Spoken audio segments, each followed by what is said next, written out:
এই রকম গুগুলির ঝাল কে কে খেয়েছেন, কার কার খেতে ভালো লাগে আর কার খুব পছন্দের, অবশ্যই কমেন্ট করে জানাবেন। নমস্কার বন্ধুরা, আপনাদের সবাইকে স্বাগত জানাই মায়ের রান্নাঘরে। গুগুলিটাকে প্রথমে জল দিয়ে ধুয়ে নিয়ে সেদ্ধ করতে চাপিয়ে দেবো। ভালো করে ধুয়ে নেবেন, কারণ গুগুলির মধ্যে অনেক ময়লা থাকে। আর একবার দেখে নেবেন যে খোলাগুলো ভালোভাবে বাছা হয়েছে কিনা। দেখতেই পাচ্ছেন যে কতটা ময়লা থাকে গুগুলির মধ্যে। এই যে ধারগুলো দেখতে পাচ্ছেন। গুগুলিটাকে সেদ্ধ করে নিলে ময়লাগুলো খুব ভালোভাবে বেরিয়ে যায়। আমি যেহেতু ঝালদা করছি তাই সর্ষে বাটা তো লাগবে, তাই আমি সর্ষেটাকে বেটে নেব। এবার কড়াইয়ে তেল দিয়ে গুগুলিটাকে সামান্য একটু নাড়িয়ে নেব।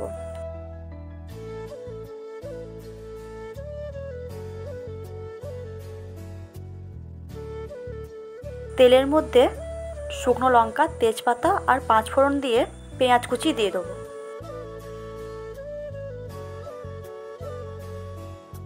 আর আমি গুগুলির সাথে কিছু আলুও দিয়েছি। পেঁয়াজটা একটু ভাজা হয়ে গেলে এর মধ্যে আলুটা আমি দিয়ে দেবো।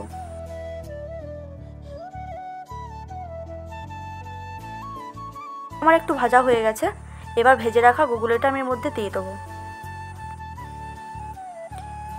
এর মধ্যে হলুদ গুঁড়ো দিয়ে দেবো। সর্ষে বাটার মধ্যে শুকনো লঙ্কার গুঁড়ো আর নুন দিয়ে নিয়েছি। এবার সর্ষে বাটাটা দিয়ে দেবো। সর্ষে বাটা দিয়ে বেশিক্ষণ কিন্তু নাড়বেন না, তাহলে কিন্তু তেতো হয়ে যাবে। এবার এর মধ্যে জল দিয়ে দেবো। জলটা একটু কমে গেলে এর মধ্যে চেরা কাঁচা লঙ্কা আর কুচিয়ে রাখা পেঁয়াজ কলি আমি দিয়ে দেবো। নামানোর আগে সবার শেষে ধনেপাতা দিয়ে আর একবার নাড়িয়ে নেবো।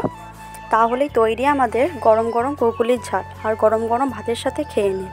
আবার এরকম নতুন ভিডিও নিয়ে ফিরে আসবো। ততক্ষণের জন্য সকলকে ধন্যবাদ।